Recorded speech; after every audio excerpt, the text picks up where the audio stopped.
سيدنا وحبيبنا ومولانا محمد وآله وأصحابه أجمعين ونشهد أن لا إله إلا الله وحده لا شريك له ونشهد أن سيدنا ونبينا محمد ورسوله أما بعد فأعوذ بالله من الشيطان الرجيم بسم الله الرحمن الرحيم والفجر وليال عشر والشفع والوتر والليل إذا يسر صدق الله مولانا العظيم وبلغنا رسوله النبي الكريم الأمين إن الله وملائكته يصلون على النبي يا أيها الذين آمنوا صلوا عليه وسلموا تسليما اللهم صل على سيدنا ومولانا محمد النبي الأمي وعلى آله وصحبه وبارك وسلم صلاة وسلاما دائما عليك يا سيدنا يا رحمة للعالمين وعلى آلك وأصحابك يا سيدنا يا خاتم الأنبياء والمرسلين. قابل قدر حاضرین و سامعین کرام، ذو الحجہ کا مبارک مہینہ اور قمری سال کا آخری مہینہ ہم پر طلوع ہو چکا ہے۔ تمام مہینوں کو اللہ تبارک و تعالی نے کوئی نہ کوئی فضیلت اور خصوصیات عطا کی ہوتی ہیں۔ ماہ ذو الحجہ کے ابتدائی 10 دنوں کو بھی اللہ تعالیٰ نے بڑی فضیلت اور بڑی بزرگی بخشی ہے۔ ذو الحجہ کے پہلے 10 دن اس اعتبار سے بھی عظیم تر ہیں کہ اللہ تعالیٰ نے ان 10 ایام اور 10 راتوں کی قرآن کریم میں قسم اٹھائی ہے۔ اللہ تعالیٰ کا ارشاد ہے والفجر، مجھے قسم ہے ذو الحجہ کی پہلی صبح کی۔ ذو الحجہ کا مہینہ طلوع ہوتا ہے تو جب پہلی صبح طلوع ہوتی ہے اللہ تعالیٰ اس کی قسم قرآن کریم میں اٹھا رہا ہے۔ والفجر، مجھے قسم ہے ذو الحجہ کی پہلی فجر کی۔ ولیال عشر، پھر اللہ فرماتا ہے مجھے قسم ہے ذو الحجہ کے 10 راتوں کی۔ اور جب بھی راتوں کا ذکر ہوتا ہے دنوں کا ذکر ان کے تابع کے طور پر کیا جاتا ہے، یعنی یوں ہم اس کا معنی کر سکتے ہیں ولیال عشر کہ مجھے قسم ہے ذو الحجہ کے 10 دنوں اور 10 راتوں کی۔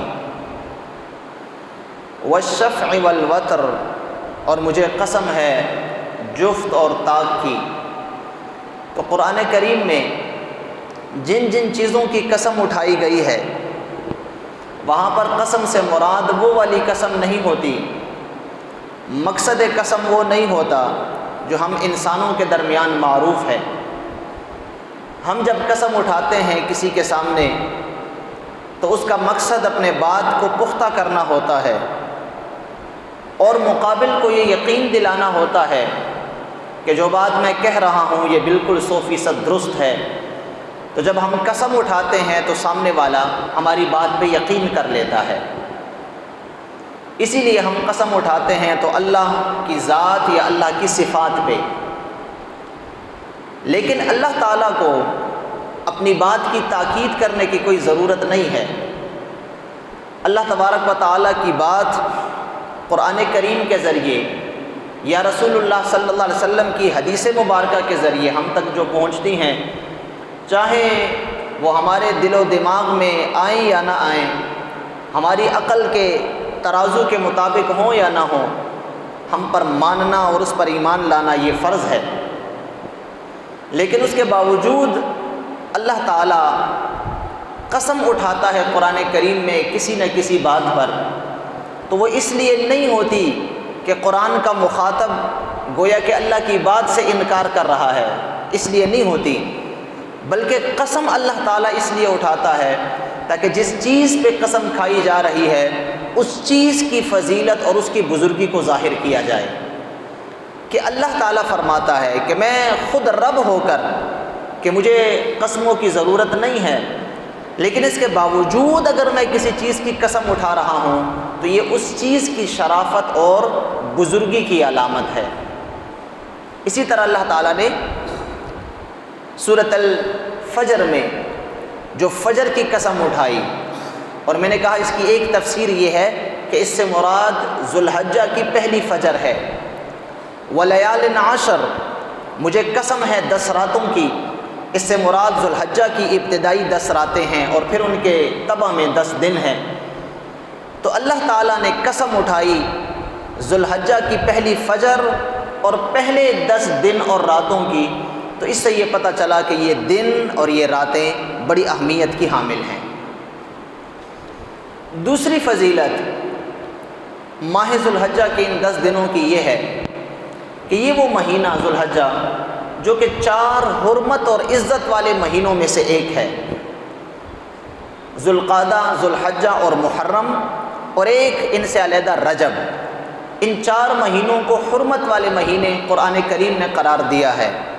کہ یہ عزت شرافت والے مہینے ہیں، عزت والے بزرگی والے مہینے ہیں۔ ان مہینوں میں ایک یہ ذو الحجہ بھی ہے۔ تیسری اس کی بڑی فضیلت یہ ہے کہ یہی وہ مبارک مہینہ ہے جس میں اسلام کا ایک بہت بڑا رکن، بہت بڑا فریضہ مسلمان سر انجام دیتے ہیں، جس کو کہ حج کہا جاتا ہے۔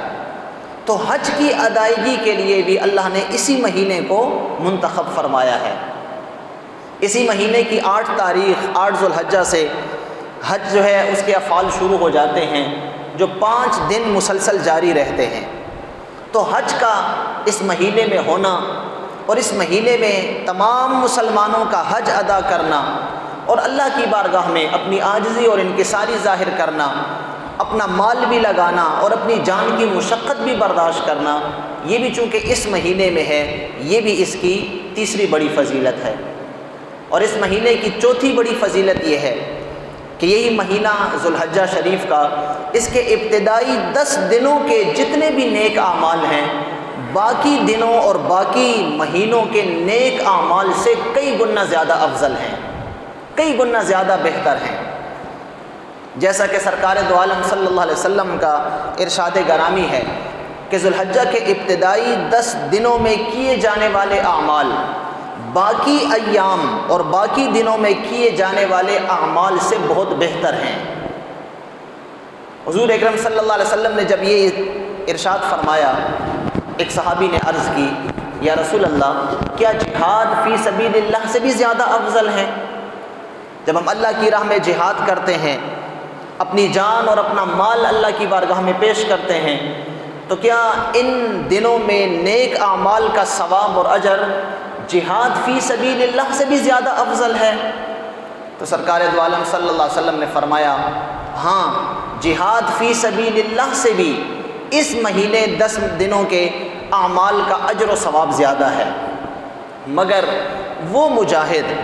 جو اپنی جان اور اپنی مال لے کر اللہ کی راہ میں نکلا اور جہاد کرتا ہوا شہید ہو گیا،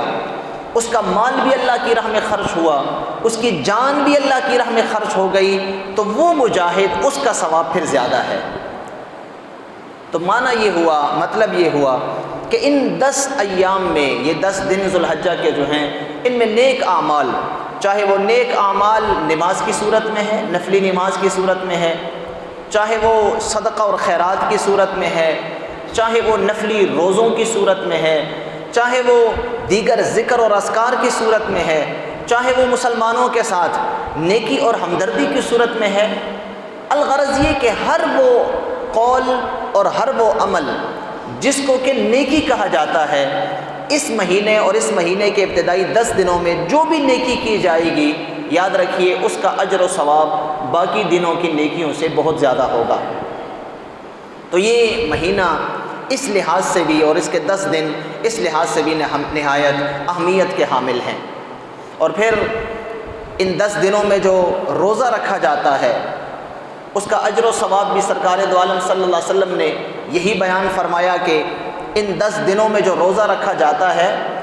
اس روزے کا اجر و ثواب باقی دنوں کے روزے کے اجر و ثواب سے بھی زیادہ ہوتا ہے۔ اور پھر خاص کر ان 10 دنوں میں جو عرفے کا روزہ ہے، یعنی 9 ذو الحجہ کا روزہ، عید سے ایک دن پہلے کا روزہ، جو 9 ذو الحج کا روزہ ہے اور عرفے کا روزہ ہے، یاد رکھیے وہ روزہ، اس کے متعلق سرکار دو عالم صلی اللہ علیہ وسلم نے فرمایا احتسب علی اللہ، میں اللہ تعالیٰ سے یہ امید رکھتا ہوں کہ جو شخص عرفے کا روزہ رکھے گا، 9 ذو الحجہ کا روزہ رکھے گا، اللہ تعالیٰ اس کے 1 سال قبل اور 1 سال بعد کے گناہوں کو بھی معاف فرما دے گا۔ جو گناہ بھی اس نے کیے بھی نہیں ہیں، پیشگی اللہ تعالیٰ ان کو معاف فرما دے گا۔ تو 9 ذو الحجہ کا روزہ یہ بھی نہایت اہمیت کا حامل ہے۔ تو اللہ تعالیٰ نے اس مہینے کو بہت بڑی شرافت اور اس کے پہلے 10 دنوں اور 10 راتوں کو بڑی بزرگی عنایت کی ہے، لیکن یہ امت ہم سب جو ہے، ہماری اکثریت ان مہینوں کے اعمال سے بالکل غافل ہے، اس مہینے کی اہمیت سے بالکل غافل ہے۔ ہم یہ 10 دن بڑے آرام کے ساتھ باقی زندگی کے ایام کی طرح غفلت میں گزار دیتے ہیں۔ حالانکہ یاد رکھیے محدثین نے اپنی کتابوں میں حدیث کے کلام اور تشریح میں یہ بحث بھی کی ہے کہ ان ابتدائی ذو الحجہ کے 10 دنوں کے جو فضائل ہیں اور ان میں اعمال کا جو مرتبہ ہے، کیا وہ رمضان کے مہینے کے اعمال سے بھی افضل ہے؟ تو یہ بہت بڑی ایک بحث ہے۔ تو بعض ہمارے فقہا محدثین ان کا موقف اور ان کے دلائل یہ ہیں کہ ہاں رمضان کے دنوں سے بھی ان دنوں کے اعمال نہایت افضل ہیں، اور بعض کہتے ہیں کہ نہیں، باقی مہینے جو ہیں ان کے مقابلے میں رمضان کے علاوہ اس مہینے کے اعمال افضل ہیں، یعنی رمضان کو نکال کر جو باقی 11 مہینے بچتے ہیں ان باقی 11 مہینوں کے مقابلے میں یہ جو 10 دن ذو الحجہ کے چل رہے ہیں ان کے اعمال وہ زیادہ بہتر ہیں، لیکن رمضان کے اعمال ان سے بھی بہتر ہیں۔ اب خود اندازہ لگائیے کہ اس بحث کی اور اس تحقیق کی ضرورت کیوں پیش آئی؟ اسی لیے کہ ان 10 دنوں کے اعمال کا اجر و ثواب اور ان کی ترغیب اور فضیلت میں اتنی روایات موجود ہیں کہ یہ انسان یہ بات سوچنے پہ مجبور ہو جاتا ہے کہ یہ ثواب تو شاید کہ رمضان سے بھی زیادہ ہے۔ اس لیے میں نے عرض کی کہ ہماری اکثریت ان ایام میں باقی دنوں کی طرح غفلت سے اپنی زندگی بسر کرتی ہے، حالانکہ ذو الحجہ کے ابتدائی یہ 10 دن جو ہیں، ایک حدیث میں آتا ہے سرکار دو عالم صلی اللہ علیہ وسلم نے فرمایا کہ یہ 10 دن ابتدائی جو ہیں یہ اللہ کی پاکی بیان کرنے کے دن ہیں، اللہ کی حمد بیان کرنے کے دن ہیں، اللہ کی وحدانیت، تحلیل لا الہ الا اللہ کا ذکر کرنے کے دن ہیں، اللہ تبارک و تعالیٰ کی بزرگی اور اللہ کی کبریائی بیان کرنا، تکبیر اللہ اکبر کہنے کے دن ہیں۔ اسی لیے ہمارے فقہا نے لکھا اس حدیث کی روشنی میں کہ اس ابتدائی 10 دنوں میں جو تیسرا کلمہ ہم پڑھتے ہیں سبحان اللہ والحمد للہ ولا الہ الا اللہ واللہ اکبر، اس کلمے کا زیادہ سے زیادہ ورد کیا جائے تاکہ اس حدیث کے تمام جزیات پر پورا عمل ہو۔ اور پھر ان 10 دنوں میں جو تکبیرات ہیں جن کو ہم تکبیرات تشریق بھی کہتے ہیں، تکبیرات عیدین بھی کہتے ہیں، اللہ اکبر لا الہ الا اللہ واللہ اکبر وللہ الحمد۔ اب عید کے دنوں میں 5 دن تو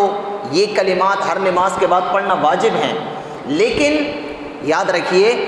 ان 10 دنوں میں ذو الحجہ کے ابتدائی 10 دنوں میں اٹھتے بیٹھتے چلتے پھرتے ان تکبیرات کا کہنا بھی نہایت فضیلت کا حامل ہے۔ تو جب ہم جا رہے ہوں، اٹھنا بیٹھنا کر رہے ہوں، تو یہ 10 دن جو ہیں ان دنوں میں یہ تکبیرات جو ہیں خصوصیت کے ساتھ اگر ہم پڑھیں گے تو ہمیں اللہ تبارک و تعالیٰ کے ہاں ذاکرین کی صف میں شامل کیا جائے گا، اور ان 10 دنوں کا جو اجر و ثواب ہے یقیناً اللہ تبارک و تعالیٰ وہ ہمیں عطا فرمائے گا۔ اور پھر یہ جو 10 دن ہیں ابتدائی، ان کی فضیلت کی 5ویں جو بڑی وجہ ہے وہ یہ بھی ہے کہ ان 10 دنوں میں جو آخری دن ہے 10واں دن ہے جس کو ہم بڑی عید کا دن کہتے ہیں، اس دن مسلمان اللہ کی رضا کے لیے اللہ کی حکم کے مطابق، اللہ کے رسول صلی اللہ علیہ وسلم کے حکم کے مطابق جانوروں کا خون بہاتے ہیں، جانوروں کو ذبح کرتے ہیں۔ تو چونکہ یہ بھی ہمارے شریعت اسلامیہ میں جانوروں کو ذبح کرنا بھی ایک عبادت ہے، اللہ کے حکم کی تعمیل ہے، اللہ کے رسول کے حکم کی تعمیل ہے، تو چونکہ وہ بھی انہی 10 دنوں میں جو آخری 10واں دن ہے اس دن یہ فریضہ سر انجام دیا جاتا ہے، اس لیے اس مہینے کی 5ویں بڑی فضیلت یہ بھی ہے۔ اب چونکہ قربانی کے دن قریب ہیں، ذوالحجہ کا مہینہ شروع ہو چکا ہے، تو قربانی جو ہے یاد رکھیے یہ ہر مسلمان، چاہے وہ مرد ہے عورت ہے، لیکن عاقل ہو، بالغ ہو، مسافر نہ ہو، مقیم ہو، اپنی جگہ پہ ہو اور مالک نصاب ہو، تو اس شخص پر قربانی کرنا واجب ہے۔ زکوٰۃ اور قربانی میں فرق ہی یہی ہے کہ زکوٰۃ کے لیے مالک نصاب ہونا، اور جو مال آپ کے پاس ہے اس پر سال کا گزرنا شرط ہے۔ سال جب گزر جائے گا تو مقرر قیمت جو ہے 2.5% آپ کے مال میں سے وہ زکوٰۃ ادا کرنا یہ فرض ہوتی ہے جب سال گزر جائے، لیکن قربانی کے لیے سال کا گزرنا یہ ضروری نہیں ہے، شرط نہیں ہے۔ ایک شخص ہے، 1 مہینہ پہلے اس کے پاس اتنا مال آ گیا، سونا چاندی اس کے پاس آیا، تجارت کا مال آیا، پیسے نقد اس کے پاس آ گئے، اور وہ اتنے ہیں کہ جو نصاب تک پہنچتے ہیں، تو ایسا شخص اگرچہ 1 مہینہ ہی اس کو ہوا ہے، یا بے شک عید کی رات ہی اس کے پاس جو ہے اتنے پیسے آ گئے ہیں،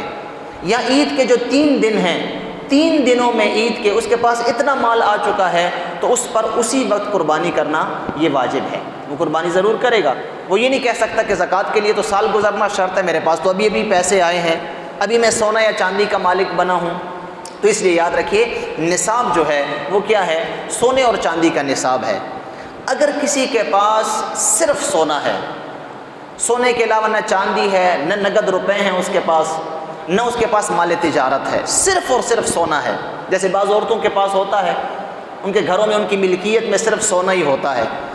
پیسے بھی ان کے ہاتھ میں، ان کی ملکیت میں نہیں ہوتے، گھر کا سربراہی سارا اخراجات برداشت کرتا ہے، نہ ان کے پاس کوئی تجارت ہوتی ہے، نہ چاندی کا ان کے پاس کوئی زیورات وغیرہ ہوتے ہیں، صرف سونا ہی ہوتا ہے، تو یاد رکھیے پھر سونے کا نصاب ہے 7.5 تولے۔ تو اگر 7.5 7.5 تولے سونا اگر کسی عورت یا کسی مرد کی ملکیت میں ہے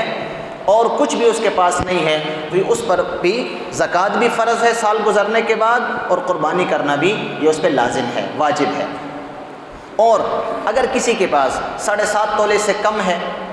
تو پھر اور کچھ بھی پاس نہیں ہے، تو پھر یاد رکھیے اس پر قربانی کرنا بھی لازم نہیں ہے، اس پر زکوٰۃ دینا بھی لازم نہیں ہے۔ لیکن اگر 7.5 تولے سے کم ہے لیکن ساتھ میں تھوڑی بہت چاندی بھی ہے، چاندی کے کچھ زیورات ہیں، یا اس کے پاس نقد روپے تھوڑے بہت پڑے ہوئے ہیں، چاہے بے شک وہ 100 روپے اور 200 روپیہ ہی کوئی کیوں نہ ہو، لیکن بالکل حاجات سے بالکل فارغ اس کے پاس پڑا ہوا ہو، یا تجارت کا مال ہے، یا گھر میں ایسی چیزیں ہیں جو استعمال کی نہیں ہیں، ڈیکوریشن پیسز جو ہوتے ہیں وہ ہو گئے، یا ایسے ان سلے ہوئے کپڑے ہیں، اس کے پاس سوٹ پڑے ہوئے ہیں جو ابھی تک سلے نہیں گئے، ایسے برتن ہیں جو ابھی تک پیک پڑے ہوئے ہیں یا جو ہے وہ الماریوں میں پڑے ہوئے ہیں اور ان کو ابھی تک استعمال ہی نہیں کیا گیا، بالکل فالتو استعمال سے پڑے ہوئے ہیں، تو پھر وہ اس 7 تولے جو کم سونا ہے 7.5 تولے سے، اس کے ساتھ ان کی قیمت کو جمع کیا جائے گا۔ تو پھر اس کم سونے کی قیمت کو بھی پیسوں میں لگا کر اور باقی جو مال ہے تھوڑا بہت اس کی بھی قیمت لگا کر پھر چاندی کا جو نصاب ہے اس کے مطابق اگر یہ پورا اترتے ہیں تو پھر یاد رکھیے اس شخص پر، اس مرد یا عورت پر زکوٰۃ بھی پھر فرض ہوگی سال گزرنے کے بعد، اور قربانی کرنا بھی اس پر یہ لازم ہوتی ہے۔ عام طور پہ گھروں میں عورتوں کے پاس جو ہے وہ سونا ہوتا ہے، اکثر ان کے پاس سونا جو ہے وہ 7.5 تولے سے زیادہ ہوتا ہے، 10 تولے ہے، 15 ہے، 20 ہے، 50 ہے، سونا ان کے پاس ہے، لیکن ان کے پاس نقد روپے نہیں ہوتے، چاندی نہیں ہوتی، اور کچھ ان کی ملکیت میں نہیں ہوتا، اور پھر نقد روپے چونکہ ہوتے نہیں ہیں تو وہ عورتیں پھر کہتی ہیں کہ نہیں ہمارے پاس تو نقد روپے نہیں ہے تو ہم کہاں سے قربانی کریں۔ تو یاد رکھیے قربانی انہی پہ لازم ہے، اس کے شوہر پہ لازم نہیں ہے کہ شوہر اب ضرور اس کے لیے کہیں سے قرض اٹھائے گا لیکن قربانی اپنی بیوی کی طرف سے کرے گا۔ قربانی اس عورت پہ ہی واجب ہے، اس کے مرد پہ لازم نہیں ہے، اس عورت پہ لازم ہے۔ اگر وہ کسی سے قرض اٹھا لے، قرض لے کر قربانی کر لے، بعد میں اس کو قرض ادا کر دے۔ قرض نہیں لے سکتی تو اپنا سونا ہی تھوڑا بہت بیچ دے اور اس پر جانور خریدے یا حصہ ڈال کر، چھوٹا یا بڑا، تو وہ قربانی ضرور کرے گی۔ ہمارے معاشرے میں عام طور پہ ایسا ہوتا ہے کہ گھر کا جو سربراہ ہوتا ہے، چونکہ ساری جو ہے وہ مال و دولت، اخراجات اسی کے ہاتھ سے ہوتے ہیں، مرد ہی گھر کا تقریباً سربراہ ہوتا ہے، اخراجات وہی کرتا ہے، تو اکثر قربانی کا اہتمام بھی وہی کرتا ہے۔ اسے پتہ ہوتا ہے کہ میری بیوی کے پاس سونا 7.5 تولے سے زیادہ ہے یا اتنا ہے، یا میری بیٹی کے پاس ہے، ابھی وہ شادی شدہ نہیں ہے، غیر شادی شدہ ہے، لیکن اس کے لیے جو ہے زیورات اور جو سونا جمع کیا گیا ہے وہ 7.5 تولے یا اس سے زیادہ ہے، یا اس کے پاس جو ملکیت ہے، میرے بیٹوں کے پاس اگر اتنا مال ہے، تجارت کا مال ہے، تو گھر کا جو سربراہ ہے وہی جانور خریدتا ہے، وہی اپنے پیسے لگاتا ہے۔ تو پھر اس کے لیے قانون یاد رکھیے، اصول یہ ہیں کہ گھر کے سربراہ کو چاہیے کہ اپنے گھر کے تمام افراد جو عاقل ہیں، بالغ ہیں، مرد اور عورت، ان تمام کا دیکھے کہ کون کون سا ان میں مالک نصاب ہے، کس کس پہ قربانی واجب ہے۔ تو جن جن افراد پہ قربانی واجب ہو ان کی طرف سے بے شک یہ بڑا جانور خرید کے اس میں حصے کر لے، چھوٹے جانور جو ہے وہ خرید لے، ہر ایک کا اپنا اپنا، لیکن اس کے لیے شرط یہ ہے کہ ان سے اجازت لے یا کم از کم ان کو اطلاع کر دے کہ بیٹا تم مالک نصاب ہو، تم پہ قربانی واجب ہے، تمہاری طرف سے میں کر رہا ہوں۔ اپنی بیوی کو بتا دے تمہارے پاس 20 تولے سونا ہے لیکن تمہاری طرف سے قربانی میں کر رہا ہوں، اس کو بتانا لازم ہے۔ اگر ایک شخص بڑا جانور بے شک لے، بڑے ایک کی بجائے 10 جانور اس نے خرید لیے، لیکن گھر کے لوگوں کا اس نے حساب نہیں لگایا، جن پر قربانی لازم تھی ان کو اطلاع نہیں دی، ان کو یہ نہیں کہا کہ اس میں تمہارا حصہ بھی ہے، تمہارا بھی ہے، تمہارا بھی ہے، یہ اس نے نہیں کہا، بس گھر والے سمجھ رہے ہیں بس قربانی ہمارے باپ کر رہے ہیں، بڑے قربانی کر رہے ہیں، بس ٹھیک ہے، اس سے اس ایک شخص کی سربراہ کی قربانی ہوگی، چاہے وہ 20 جانور کیوں نہ ذبح کرے، یہ سب اسی کی طرف سے ہوں گے، گھر کے دیگر افراد کی طرف سے قربانی ادا نہیں ہوگی جب تک کہ ان کی اجازت یا جب تک ان کو اطلاع نہیں دی جائے گی۔ تو اس لیے بہتر یہی ہے کہ اگر ایک شخص ہے وہ اگر بڑا جانور خریدتا ہے تو بڑے جانور میں چونکہ 7 حصے تک ہو سکتے ہیں، تو اپنے گھر کے تمام افراد کا جو ہے وہ حساب لگا لے کہ ہمارے گھر میں مثال جو ہے وہ 7 بندے رہتے ہیں اور 7 میں سے 3 بندے ایسے ہیں جن پر قربانی واجب ہے، باقی 4 پہ نہیں ہے، تو اس جانور کو 3 حصوں میں تقسیم کر دے، نامزد کر دے، اس جانور میں ایک میرا حصہ، ایک میری بیوی کا، ایک میرے بیٹے کا ہے، ان کو بھی اطلاع کر دے، تو اب ان تینوں کی طرف سے قربانی ادا ہو جائے گی۔ عورتیں یہ جو ہے عورتیں یہ بہانہ نہیں بنا سکتی، ان کے لیے عذر نہیں ہے کہ میرے پاس نقد روپے نہیں ہے، یا میں چلو تھوڑے بہت پیسے جو ہے وہ اللہ کی راہ میں ویسے ہی دے دوں گی۔ یاد رکھیے حدیث مبارکہ کے الفاظ ہیں، سرکار دو عالم صلی اللہ علیہ وسلم نے فرمایا اللہ تبارک و تعالیٰ کو قربانی کے دن خون بہانے سے زیادہ کوئی بھی عمل پسندیدہ نہیں ہے۔ جو مالک نصاب ہے، جو استطاعت رکھتا ہے، اس پر قربانی کرنا ہی واجب ہے۔ اگر وہ قربانی کی بجائے کروڑوں روپیہ بھی اللہ کی راہ میں قربانی کی نیت سے دے دے یا کسی اور مد میں دے دے، تو اس کو یاد رکھیے قربانی کا جو اس پہ وجوب ہے وہ ادا نہیں ہوگا۔ اور چاندی کا جو نصاب ہے، یاد رکھیے جس کے پاس سونا نہیں ہے، صرف روپے ہیں یا چاندی ہے، تو اس کے پاس 52.5 تولے یا اس کی مقدار جتنی قیمت مارکیٹ کا ریٹ ہے اس کے مطابق اس کے پاس اگر پیسے ہیں اس کے بیلنس میں، تو یاد رکھیے ایسا بندہ یا اتنا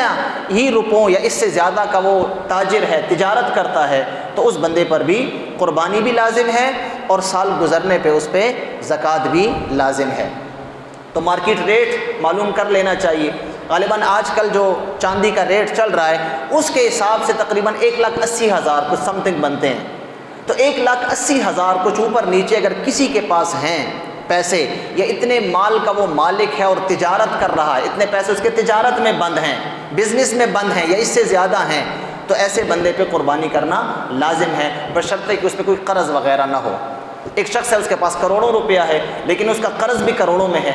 یا لاکھوں میں ہے، تو پھر جو قرض کا معاملہ ہے جو اس نے لوگوں کو دینے ہیں ان کو اپنے سارے مال سے منفی کرے گا، مائنس کر لے گا، باقی جو مال اس کے پاس بچے گا اگر تو وہ چاندی کے نصاب کے برابر ہے تب تو قربانی لازم ہے، اور اگر نہیں بن رہا بلکہ چاندی کے نصاب سے بھی پیسے کم بنتے ہیں، اگر قرض کو نکال دیا جائے تو ایسے شخص پر پھر قربانی لازم نہیں ہے۔ تو یاد رکھیے قربانی کے احکامات یہ ضرور سیکھیں۔ گھر کا بڑا ہی جانور ہمارے ہاں خریدتا ہے معاشرے میں عام طور پر، اسے چاہیے کہ اپنے تمام ماتحتوں گھر کے تمام افراد کے ساتھ حساب و کتاب کر کے جن جن پہ قربانی لازم آتی ہے، یوں نہیں ہو سکتا کہ بعض اوقات طے کرتے ہیں گھر میں 2 بندے 3 بندے ہیں ان پہ قربانی لازم ہوتی ہے،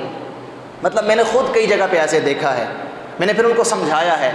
ایک شخص ہے، مرد اور عورت ہے گھر میں، میاں بیوی دونوں پہ قربانی لازم ہے، مرد کے پاس بھی نصاب جتنا روپے ہے، عورت کے پاس بھی زیورات ہیں، دونوں مالک نصاب ہیں، دونوں جا کے خریدتے ہیں، ایک بکرا خرید لیتے ہیں، ایک دمبا خرید لیا، چلو جی بس یہ ہم دونوں کی طرف سے قربانی ہو گئی۔ یاد رکھیں دونوں کی طرف سے نہیں ہوتا۔ بکرا اور دمبا چھوٹا جو جانور ہیں، بکرا دمبا بھیڑ وغیرہ، یہ ایک ہی بندے کی طرف سے قربانی ہوتی ہے، دو کی طرف سے نہیں ہو سکتی۔ یا بڑا جانور بھی بے شک خرید لیں، انہیں پھر یہ حساب نہیں لگاتے کہ ان میں ہمارے دو حصے ہیں، بس ٹھیک ہے ہم سب اکٹھے مل کے قربانی کر رہے ہیں۔ اکٹھے مل کے قربانی نہیں ہوتی، اس کے لیے آپ کو نامزد کرنی پڑے گی کہ اس جانور میں کتنے حصے ہیں، یا یہ چھوٹا جانور جو ہم لے کے آئے ہیں یہ کس کی طرف سے قربانی ہو رہی ہے۔ بعض اوقات یوں بھی ہوتا ہے کہ گھر کے کسی فرد پہ قربانی لازم نہیں ہوتی، گھر کا کوئی فرد بھی مالک نصاب نہیں ہے، اوپر سے نیچے تک کوئی بھی مالک نصاب نہیں ہے، لیکن وہ چاہتے ہیں کہ ہم قربانی کریں، وہ اللہ کی رضا کے لیے قربانی کرنا چاہتے ہیں۔ وہ کہتے ہیں کہ تاکہ ہم بھی اس سنت میں شامل ہو جائیں اور ہم بھی دیگر امت کی طرح ہم بھی شامل ہوں ثواب کے لیے۔ تو بعض اوقات ہم دیکھتے ہیں کہ ہمارے شہروں میں گھر کے سارے افراد تھوڑے تھوڑے پیسے جمع کر لیتے ہیں، تھوڑے تھوڑے پیسے سارے جمع کر کے جا کے چھوٹا جانور خرید لیا۔ تو یاد رکھیے ایسے بھی تمام کی طرف سے قربانی نہیں ہوگی۔ اس کا طریقہ پھر شرعی طریقہ یہ ہے کہ اگر گھر کا کوئی فرد بھی مالک نصاب نہیں ہے اور سارے لوگ پیسے ڈال کے قربانی ایک ہی جانور خرید رہے ہیں، چاہے وہ بڑا ہے کہ چھوٹا ہے، تو وہ ایک ہی بندے کو اس کا مالک بنا دیں، کسی ایک بندے کو اس کا مالک بنا دیں، تو وہ ایک کی طرف سے ہی قربانی ہوگی، باقی کی طرف سے نہیں ہوگی۔ البتہ باقیوں کو اللہ تعالیٰ پیسے ڈالنے کا اجر ضرور عطا فرمائے گا، لیکن قربانی اس ایک ہی کی طرف سے ہوگی۔ تو یہ ضروری مسائل ہیں جن کا جاننا ہمارے لیے ضروری ہے۔ اس کے بغیر اگر ہم قربانی کریں گے تو جانور تو ذبح ہو جائے گا، گوشت بھی مل جائے گا، لوگ بھی کہہ دیں گے بڑا اچھا جانور ہے جی، قربانی ہو گئی ہے، خون بھی بہہ گیا ہے، لیکن ہمارے پلے کچھ بھی نہیں پڑے گا، نہ اجر و ثواب آئے گا اور نہ ہم پہ جو وجوب ہے نہ وہ ادا ہوگا۔ دوسری سب سے اہم بات اور آخری بات یہ کہ آپ کو میں بار بار کہتا رہتا ہوں، اور یہ آج کل کا المیہ بھی ہے، ہر عقل مند اور ہر باشعور بندہ وہ یہ اچھی طرح جانتا ہے کہ سوشل میڈیا جو ہمارا ہے یہ جو ہے وہ سب سے بڑی جھوٹی خبروں کا ذریعہ ہے۔ سوشل میڈیا پہ جتنا جھوٹ بولا جاتا ہے، جتنا دھوکہ دیا جاتا ہے، جتنا لوگوں کو گمراہ کیا جاتا ہے، آج کل تاریخ انسانیت میں اس سے بڑا اور کوئی ایسا پلیٹ فارم نہیں آیا جس پہ اتنا بڑا جھوٹ بولا جاتا ہو۔ اب امت کو فرقہ در فرقہ، امت کو تقسیم در تقسیم کرنے کے لیے ایسے جب خاص مواقع آتے ہیں، عبادات کے مواقع آتے ہیں، تو امت کو تقسیم کرنے کے لیے شوشے چھوڑے جاتے ہیں۔ اور سوشل میڈیا ہے، 2-4 روپے آپ کسی کو دے دیں، کسی کو لالچ دے دیں، اور وہ اپنے گھر میں بیٹھ کر جو ہے وہ ایک ویڈیو کلپ بنا لے 2-4 منٹ کا، اور اس کو بس ساری دنیا میں وائرل کر دیں، اور پھر طاغوتی قوتیں تو لگی اس خاطر ہیں۔ آپ ایک اچھی بات کریں وہ کبھی بھی وائرل نہیں ہوگی، آپ ایک فساد والی بات کر دیں، افتراق والی بات کریں، تقسیم کرنے والی بات کریں، تو آپ کو پتہ بھی نہیں ہوگا، آپ صبح اٹھیں گے دیکھیں گے تو راتوں رات آپ کے لاکھوں فالوور بنے ہوں گے، لاکھوں ویورز اس کے بنے ہوئے ہوں گے۔ یہ کیوں؟ جان بوجھ کر طاغوتی قوتیں ہمارے اندر افتراق، انتشار، تقسیم در تقسیم کرنا چاہتی ہیں۔ تو جب عبادات کے مواقع آتے ہیں تو اس قسم کی باتیں ہوتی ہیں۔ جب حج کے داخلوں کے دن آتے ہیں، لوگ حج کا داخلہ کرا رہے ہوتے ہیں، تو پھر اس وقت یہ فلسفہ ہوتا ہے، ہاں بھئی یہ آپ حج کے لیے پیسے جمع کرا رہے ہیں، 12 لاکھ 15 لاکھ 20 لاکھ، یہ کسی غریب کو دے دیں، کسی غریب کی بیٹی کی شادی ہو جائے گی، یہ تو آپ کے ہمسائے جو ہے بھوکے مر رہے ہیں اور آپ حج کے لیے جا رہے ہیں، اور بھئی ایک عمرہ تم نے کر لیا ہے، بار بار عمرے کے لیے کیوں جا رہے ہو، بار بار کیوں حج کر رہے ہو، یہ پیسے غرباء کو دے دو، مساکین کو دے دو۔ پھر یہ فلسفے نکل آتے ہیں صرف لوگوں کو عبادت سے روکنے کے لیے۔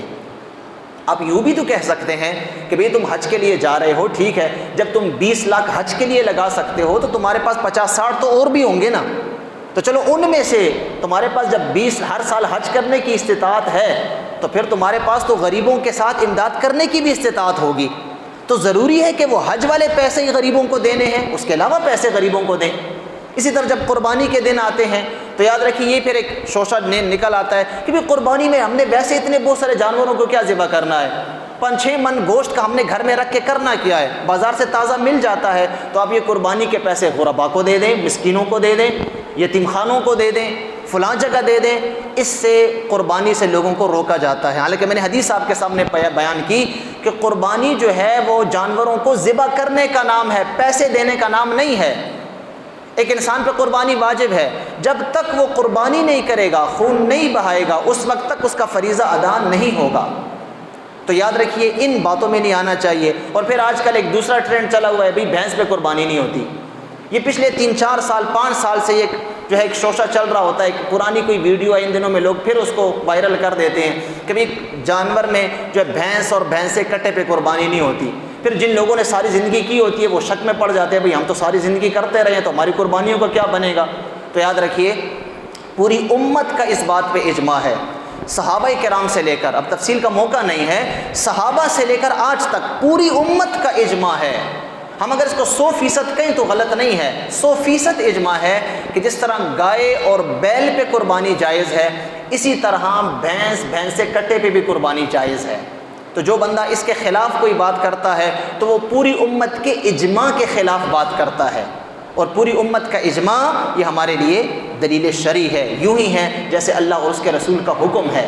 تو 1400 سال سے یہ طریقہ چلا آ رہا ہے، لوگ بھینسوں کی قربانی کرتے ہیں، ہمارے عجمی علاقوں میں لوگ بھینسوں کی قربانی کرتے ہیں، 1400 سال سے صحابہ سے یہ دلائل موجود ہیں، باقاعدہ احادیث کی کتب میں اس کا ذکر موجود ہے، لیکن چونکہ ہمیں تو اور کچھ پتہ ہوتا نہیں، ہم کہتے نہیں وہ ویڈیو میں آ گیا ہے، وہ جی فیس بک پہ فلاں بندے نے کہا ہے۔ تو فیس بک اور یوٹیوب کے مفتی تو آپ کو بے شمار مل جائیں گے، لیکن ممبر و محراب کے مفتی آپ کو بہت کم ملیں گے۔